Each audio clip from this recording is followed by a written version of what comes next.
Bienvenidos a este audiolibro de Frankenstein, una de las historias más profundas, inquietantes y humanas jamás escritas. Hoy te invito a adentrarte en un viaje que va más allá del terror, un viaje que explora el límite entre la creación y la destrucción, entre la ambición y la culpa, entre la luz de la razón y la oscuridad del alma. Acompáñame a través de estas páginas inmortales mientras seguimos los pasos del Dr. Victor Frankenstein, un joven científico cuyo deseo de descubrir los secretos de la vida lo conducirá a un destino que jamás pudo imaginar. Y escuchemos también la voz de su criatura, un ser nacido del genio y condenado por la soledad. Si disfrutas este audiolibro, te invito a acompañar el proyecto con un me gusta, un comentario o compartiéndolo con alguien que ame la literatura clásica tanto como tú. Tu apoyo es lo que permite que historias como esta sigan cobrando vida con nuevas voces, nuevas emociones y nuevas interpretaciones. Prepárate, la tormenta se acerca.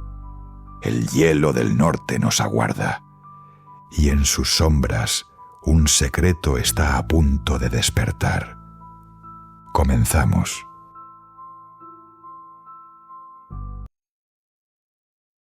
Volumen 2.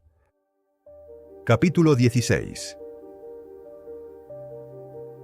Esta carta reavivó en mi memoria lo que ya había olvidado, la amenaza del engendro diabólico cuando me visitó en las Islas Orcadas. Estaré contigo en tu noche de bodas. Tal fue mi sentencia, y esa noche aquel demonio emplearía todas las artimañas para destruirme y arrebatarme aquel atisbo de felicidad que prometía, al menos en parte, consolar mis sufrimientos. Aquella noche había decidido culminar sus crímenes con mi muerte. Muy bien, que así fuera. Entonces, con toda seguridad, tendría lugar una lucha a muerte en la que si él salía victorioso, yo descansaría en paz, y su poder sobre mí habría terminado. Si vencía yo, sería un hombre libre. Cielos, qué extraña libertad, la que soporta el campesino cuando su familia ha sido masacrada ante sus ojos, su granja ha sido incendiada, sus tierras asoladas, y se convierte en un hombre perdido, sin casa, sin dinero y solo, pero libertad al fin. Así sería mi libertad, salvo que en mi Elizabeth al menos tendría un tesoro, Dios mío, que compensaría los horrores del remordimiento y la culpabilidad que me perseguirían hasta la muerte. Dulce y querida Elizabeth. Leí y releí su carta, y algunos sentimientos de ternura se apoderaron de mi corazón y se atrevieron a susurrarme paradisíacos sueños de amor y alegría. Pero ya había mordido la manzana, y el brazo del ángel ya me mostraba que debía olvidarme de cualquier esperanza. Sin embargo, daría mi vida por hacerla feliz. Si el monstruo cumplía su amenaza, la muerte era inevitable. Sin embargo, volví a pensar que tal vez mi matrimonio precipitaría mi destino una vez que el demonio hubiera decidido matarme. En efecto, mi muerte podría adelantarse algunos meses. Pero si mi perseguidor sospechara que yo posponía mi matrimonio por culpa de sus amenazas, seguramente encontraría otros medios, y quizá más terribles, para ejecutar su venganza. Había jurado que estaría conmigo en mi noche de bodas. Sin embargo, esa amenaza no le obligaba a quedarse quieto hasta que llegara ese momento, porque, como si quisiera demostrarme que no se había saciado de sangre, había asesinado a Clerval inmediatamente después de haber proferido sus amenazas. Así pues, concluí que si mi inmediata boda con mi prima iba a procurar su felicidad o la de mi padre, las amenazas de mi adversario contra mi vida no deberían retrasarla ni una hora. En este estado de ánimo escribí a Elizabeth. Mi carta era sosegada y cariñosa. «Me temo, mi adorada niña», le decía, «que queda poca felicidad en este mundo para nosotros. Sin embargo, toda la que yo pueda disfrutar reside en ti. Aleja de ti temores infundados. Solo a ti he consagrado mi vida y mis deseos de felicidad.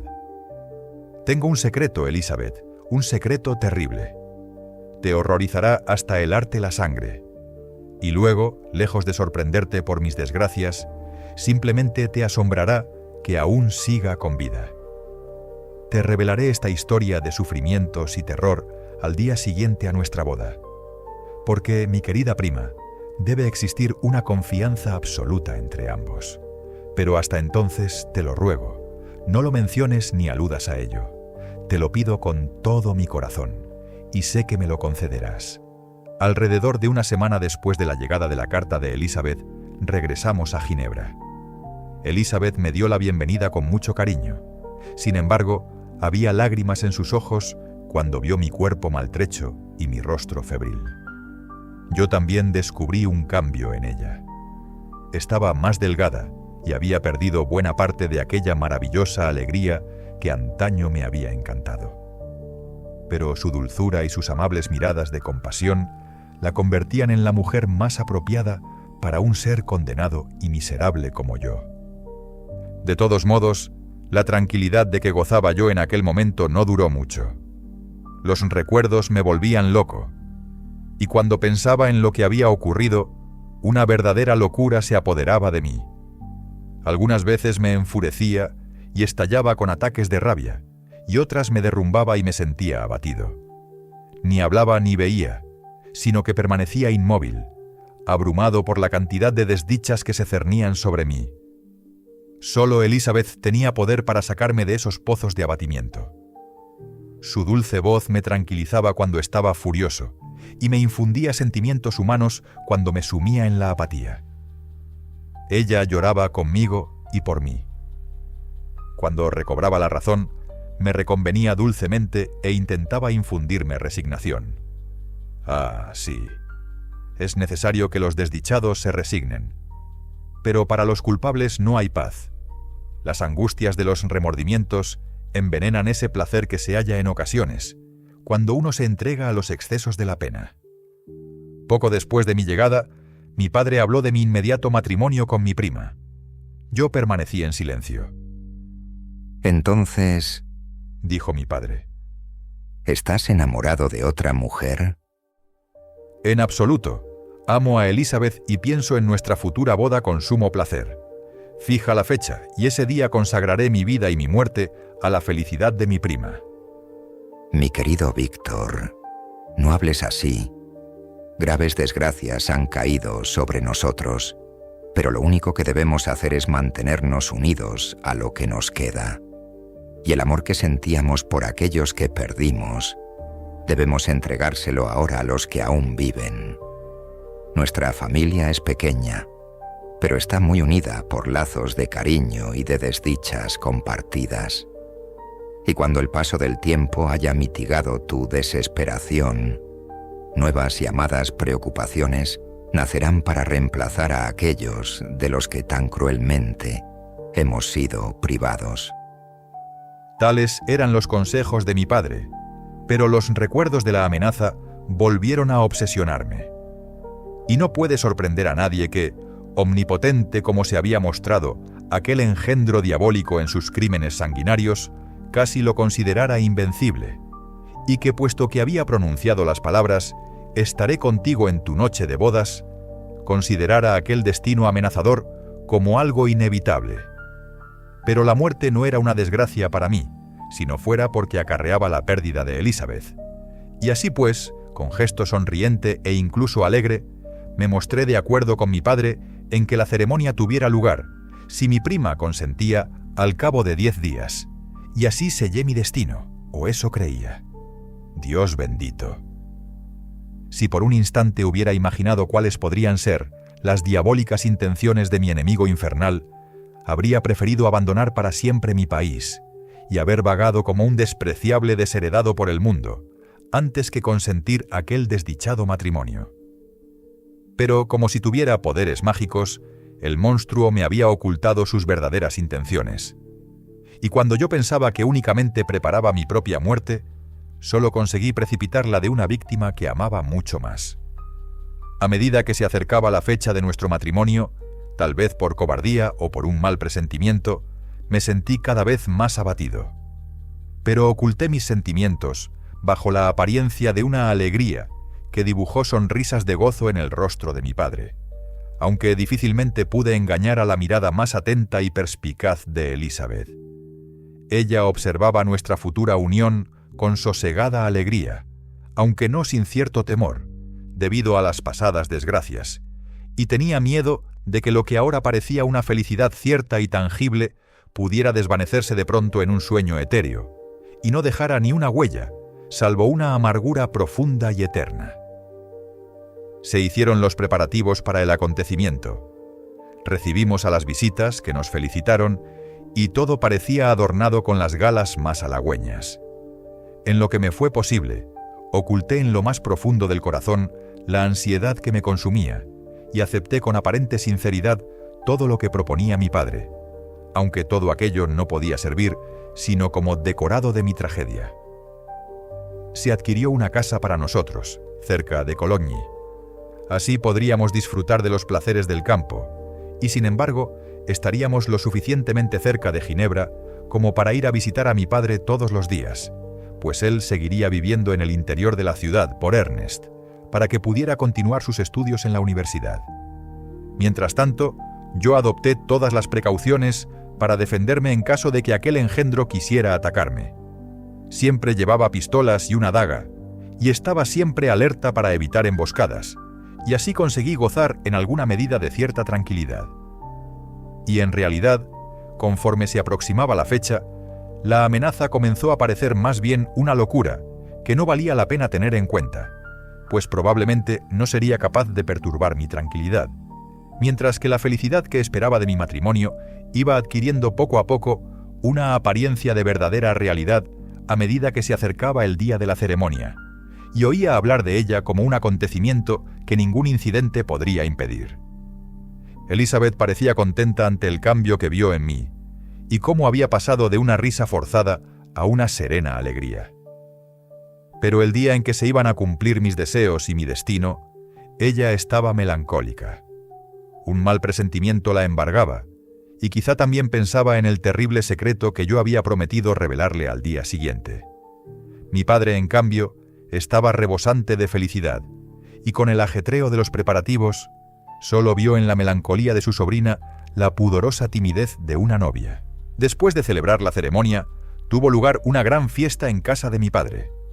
Pero se acordó que Elizabeth y yo deberíamos pasar aquella tarde y aquella noche en Evian, y que a la mañana siguiente regresaríamos.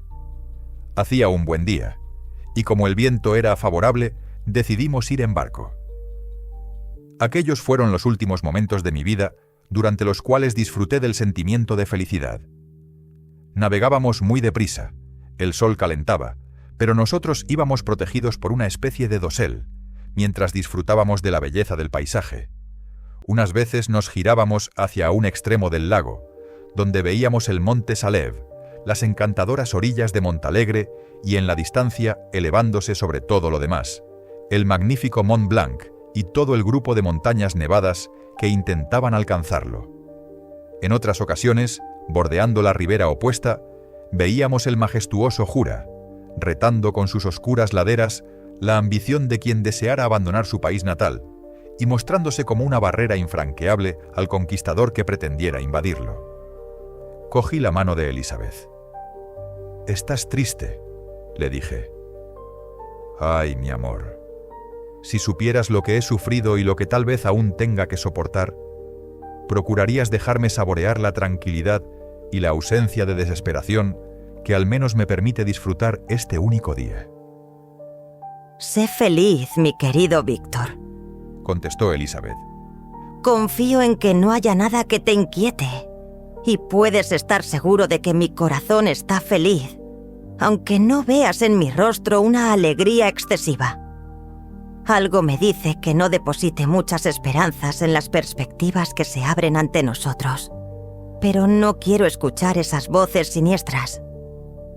Mira qué deprisa navegamos y cómo las nubes, que a veces oscurecen y a veces se elevan sobre la cúpula del Mont Blanc, consiguen que este maravilloso paisaje sea aún más hermoso.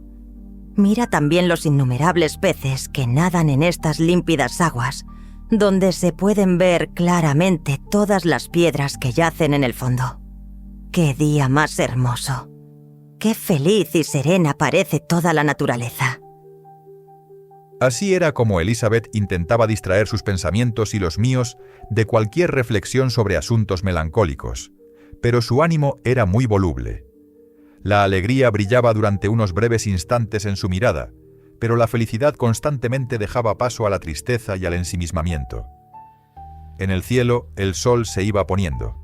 Pasamos frente al río Drans y observamos su curso a través de los abismos de las montañas y las cañadas de las colinas más bajas. Los Alpes, aquí, se acercan mucho al lago, y nosotros nos aproximábamos al anfiteatro de montañas que forman su extremo oriental. La aguja de Evian se recortaba brillante sobre los bosques que la rodeaban, y sobre la cordillera de montañas y montañas en la cual estaba suspendida. El viento, que hasta ese preciso instante nos había llevado con asombrosa rapidez, se convirtió al atardecer en una agradable brisa. El airecillo apenas conseguía erizar el agua y producía un encantador movimiento en los árboles. Cuando nos aproximamos a la orilla, flotaba en el aire un delicioso perfume de flores y heno. El sol se puso tras el horizonte cuando saltamos a tierra, y cuando pisé la orilla, sentí que las preocupaciones y los temores renacían en mí, y que pronto me iban a atrapar y a marcarme para siempre.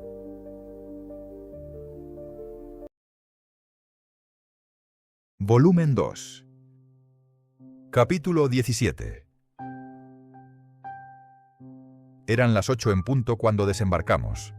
Caminamos durante un breve trecho junto a la orilla, disfrutando de las cambiantes luces del atardecer, y luego nos retiramos a la posada, y contemplamos el encantador paisaje de aguas, montañas y bosques que se iban ocultando en la oscuridad, y sin embargo aún dejaban ver sus negros perfiles. El viento, que casi había desaparecido por el sur, se levantó ahora con gran violencia por el oeste. La luna había alcanzado su cénit en el cielo y estaba comenzando a descender. Las nubes barrían el cielo por delante de ella con más premura que el vuelo del buitre y enturbiaban su luz, mientras el lago reflejaba el conmocionado paisaje de los cielos, y lo agitaba aún más con las inquietas olas que estaban comenzando a erizarse. De repente, se desató una violenta tormenta de lluvia. Yo había estado tranquilo durante todo el día, pero tan pronto como la noche comenzó a enturbiar los perfiles de las cosas, 1000 temores se adueñaron de mi mente. Estaba angustiado y alerta, mientras con la mano derecha me aferraba a una pistola que tenía escondida en el pecho. Cada ruido me aterrorizaba, pero decidí que vendería cara a mi vida y no evitaría el enfrentamiento que tenía pendiente hasta que mi propia vida o la de mi adversario se extinguiera. Elizabeth, tímida y temerosa, observó en silencio mi inquietud durante unos instantes. Al final dijo: ¿Por qué estás nervioso, mi querido Víctor? ¿De qué tienes miedo?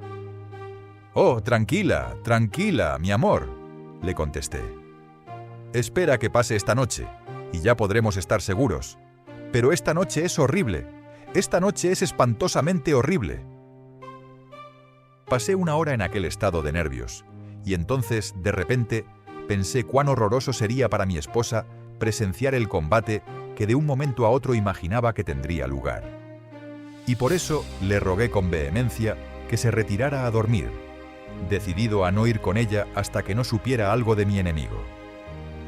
Elizabeth me dejó solo, y durante algún tiempo estuve yendo de un lado a otro por los pasillos de la casa, inspeccionando cada esquina que pudiera servir de escondrijo a mi enemigo.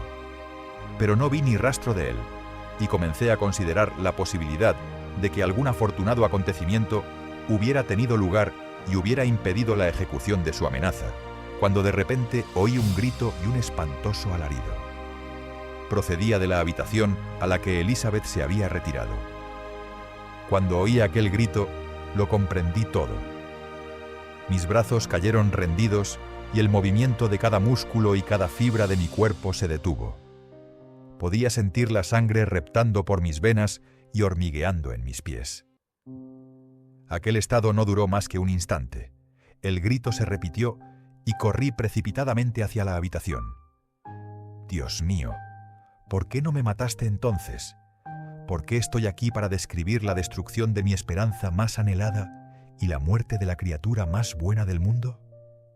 Allí estaba, sin vida e inerte, tendida de lado a lado en la cama, con la cabeza colgando, con su rostro pálido y deformado, medio cubierto por su cabello.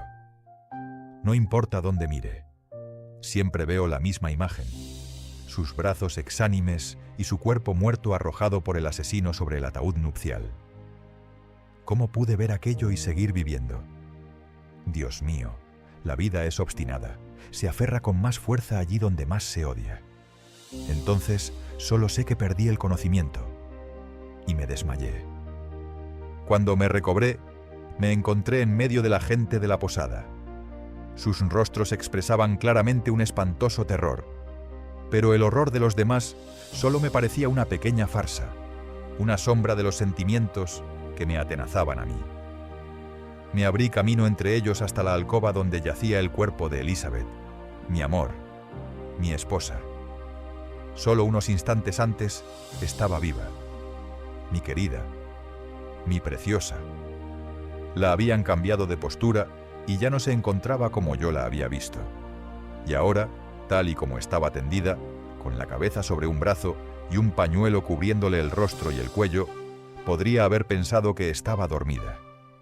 Corrí hacia ella y la abracé con locura, pero la mortal frialdad de su cuerpo me recordó que lo que estaba sosteniendo en mis brazos ya había dejado de ser la Elizabeth que yo había amado y adorado.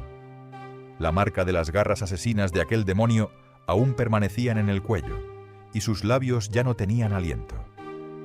Mientras aún la tenía en mis brazos, en la agonía de la desesperación, se me ocurrió levantar la mirada.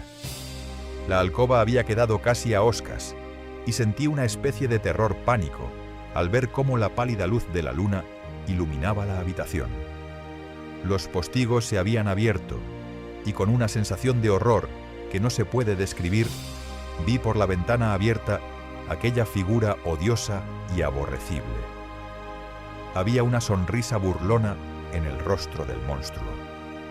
Parecía reírse de mí mientras con su diabólico dedo señalaba el cadáver de mi esposa.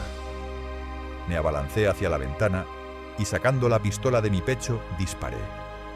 Pero consiguió esquivarme, huyó de un salto y corriendo a la velocidad de un rayo se arrojó al lago.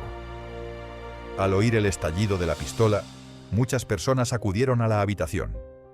Les indiqué por dónde había huido y lo perseguimos con barcos y redes, pero todo fue en vano. Y tras pasar varias horas en su busca, regresamos desesperanzados. La mayoría de los que me acompañaban creyeron que aquella figura solo había sido fruto de mi imaginación. De todos modos, después de regresar a tierra, comenzaron a buscar por el campo, y se formaron distintas partidas que se dispersaron en diferentes direcciones por los bosques y los viñedos. Yo no los acompañé. Estaba agotado. Un velo me nublaba la vista, y mi piel ardía con el calor de la fiebre. En aquel estado me tumbé en una cama, apenas consciente de lo que había ocurrido, y mis ojos vagaron por la habitación como si estuvieran buscando algo que hubiera perdido. Al final pensé que mi padre esperaría con ansiedad mi regreso y el de Elizabeth, y que regresaría yo solo. Aquella reflexión hizo brotar las lágrimas en mis ojos, y lloré durante mucho tiempo. Pensé en mis desgracias y en su causa, y me vi envuelto en una nube de estupefacción y horror. La muerte de William, la ejecución de Justine, el asesinato de Clerval y ahora el de mi esposa. En aquel momento ni siquiera podía saber si la familia que aún me quedaba estaría a salvo de la maldad de aquel engendro. Mi padre podía estarse debatiendo en aquel momento bajo la garra asesina, y Ernest podría estar muerto a sus pies. Aquellas ideas me hicieron sentir escalofríos y me devolvieron a la realidad. Me levanté de inmediato y decidí regresar a Ginebra tan deprisa como me fuera posible. No había caballos de los que pudiera disponer, y tuve que volver por el lago, pero el viento era desfavorable y la lluvia caía torrencialmente. De todos modos, apenas había amanecido y seguramente podría llegar a casa al anochecer. Contraté a unos cuantos hombres para remar, y yo mismo cogí un remo, porque el ejercicio físico siempre ha producido en mí cierto alivio de los sufrimientos emocionales. Pero el insoportable dolor que sentía y la terrible agitación que sufría me imposibilitaron cualquier esfuerzo. Dejé caer el remo y, sujetándome la cabeza entre las manos, me abandoné a todas las siniestras ideas que quisieron asaltarme.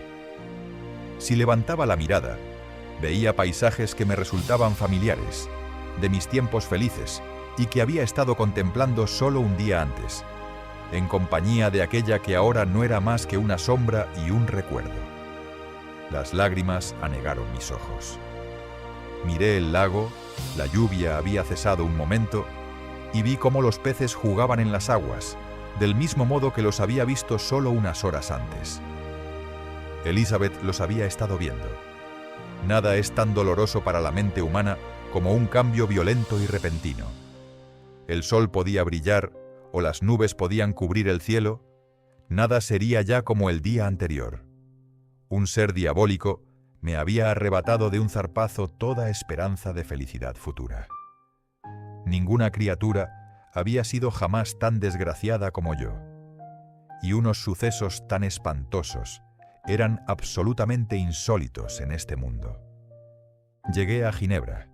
Mi padre y Ernest aún estaban vivos, pero el primero fue incapaz de soportar las dolorosísimas noticias que yo les llevaba. Puedo verlo ahora. Era un anciano venerable y maravilloso. Su mirada se perdió en el vacío, porque había perdido a la persona que era su razón de vivir y su alegría, su sobrina, que era más que una hija para él, a la cual había entregado todo el cariño de un hombre que, en el ocaso de su vida, y teniendo pocas personas queridas, se aferra con más fervor a aquellas que aún le quedan. Maldito, maldito sea el demonio que derramó el dolor sobre sus canas y lo condenó a terminar sus días sumido en la desdicha. No pudo vivir rodeado de los espantos que se habían acumulado a su alrededor. Sufrió un ataque de apoplejía y pocos días después murió en mis brazos. ¿Qué fue entonces de mí? No lo sé. Era incapaz de sentir nada, y las únicas cosas que podía ver eran cadenas y oscuridad. En realidad, algunas veces soñaba que paseaba con los amigos de mi juventud por prados llenos de flores y encantadores valles, pero me despertaba y me encontraba en una mazmorra. Después me invadió la melancolía, pero poco a poco fui obteniendo una idea clara de mis desdichas y mi situación, y entonces me sacaron de allí. Porque me habían dado por loco, y durante muchos meses, como supe después, había estado ocupando una celda solitaria. Pero la libertad hubiera sido una concesión inútil para mí si al mismo tiempo que despertaba a la razón no hubiera despertado a la venganza. Al tiempo que el recuerdo de mis pasados infortunios me angustiaba, comencé a pensar en su causa, el monstruo que yo había creado, el miserable demonio que yo había arrojado al mundo para mi propia destrucción. Me invadía una furia enloquecida cuando pensaba en él, y deseaba y rogaba ardientemente poder atraparlo para poder desatar un feroz e imborrable rencor sobre su maldita cabeza. Desde luego, mi odio no pudo reducirse durante mucho tiempo a un deseo inútil. Comencé a pensar en cuáles podrían ser los mejores medios para cazarlo, y con ese propósito, aproximadamente un mes después de que me soltaran, acudí a un juez de lo criminal de la ciudad y le dije que tenía una acusación que hacer, que yo conocía al asesino de mi familia y que le pedía que ejerciera toda su autoridad para aprehender al asesino. El magistrado me escuchó con atención y amabilidad. Puede estar seguro, señor, dijo. Por mi parte, no se ha reparado en esfuerzos, ni se reparará en medios, para descubrir a ese malvado. Gracias, contesté. Escuche, pues, la declaración que tengo que hacer. En realidad, es un relato tan extraño que me temo que usted no me creería si no fuera porque hay algo en la verdad que, aunque resulte asombrosa, siempre convence de su realidad. La historia está demasiado bien trenzada como para confundirla con un sueño, y yo no tengo ningún motivo para mentir. Mis gestos, mientras decía aquello, eran vehementes pero tranquilos. Había tomado la decisión íntima de perseguir a mi enemigo hasta la muerte, y aquel propósito aplacaba mi angustia, y al menos provisionalmente me reconciliaba con la vida. En aquel momento relaté mi historia brevemente, pero con firmeza y precisión, señalando fechas con seguridad y sin dejarme arrastrar por invectivas o exclamaciones. Al principio el magistrado parecía absolutamente incrédulo, pero a medida que avanzaba mi relato, se mostró más atento e interesado. Algunas veces le vi estremecerse de horror, y otras, una absoluta sorpresa sin mezcla de incredulidad se pintaba en su rostro. Cuando hube concluido mi narración dije: «Ese es el ser al que acuso y al que le pido que detenga y castigue con toda su fuerza. Ese es su deber como magistrado, y creo y espero que sus sentimientos como ser humano no le permitan desertar de esas funciones en esta ocasión». Aquella petición produjo un notable cambio en la fisonomía de mi interlocutor. Había escuchado mi historia con aquella especie de credulidad a medias que se le concede a los cuentos de espíritus y fantasmas, pero cuando se le instó a actuar oficialmente y en consecuencia, recuperó de inmediato toda su incredulidad.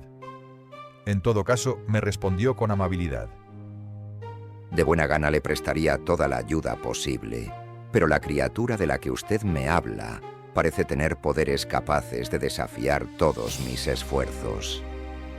¿Quién puede perseguir a un animal que puede cruzar el mar de hielo y vivir en grutas y cuevas donde ningún hombre se aventuraría a entrar? Además, han transcurrido ya algunos meses desde que se cometieron los crímenes, y nadie puede ni siquiera imaginar a dónde puede haber ido o en qué lugares vivirá ahora. «No tengo la menor duda», contesté, «de que anda rondando cerca de donde yo vivo. Y si en efecto se hubiera refugiado en los Alpes, podrían cazarlo como a una gamuza y abatirlo como a una bestia de presa. Pero ya sé lo que está pensando. No da crédito a mi relato, y no tiene ninguna intención de perseguir a mi enemigo y castigarlo como merece».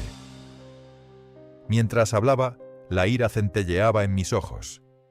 El magistrado se arredró. «Está usted equivocado», dijo. «Lo intentará.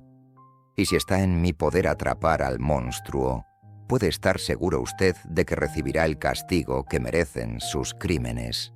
Pero me temo que será imposible, por lo que usted mismo ha descrito a propósito de sus características. Y mientras se toman todas las medidas pertinentes, debería usted intentar prepararse para el fracaso». «Eso es imposible», dije furioso. «Pero todo lo que pueda decir no servirá de mucho. Mi venganza no le importa nada a usted. Sin embargo, aunque admito que es una obsesión, confieso que es la única pasión que me devora el alma. Mi furia es indescriptible cuando pienso que aún existe el asesino a quien yo mismo arrojó a este mundo.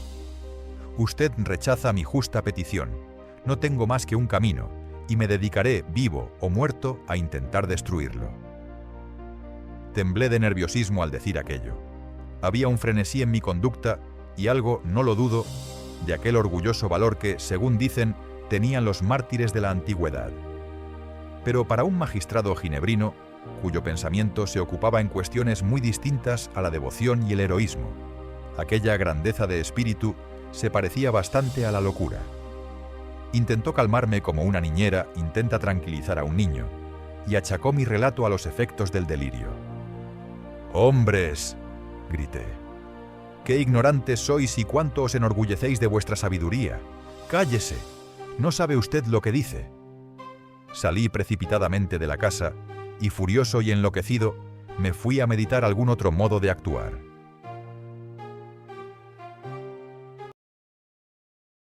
Gracias por acompañarnos en este viaje a través de la historia.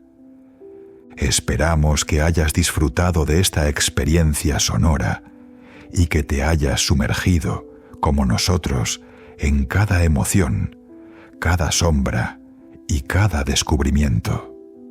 Si te ha gustado este audiolibro, te invitamos a acompañar el canal con un me gusta, un comentario o compartiéndolo con alguien que disfrute de las grandes obras de la literatura. Tu apoyo nos ayuda a seguir creando nuevas historias, nuevos mundos y nuevas voces. Ha sido un placer tenerte aquí. Nos vemos en la próxima aventura literaria.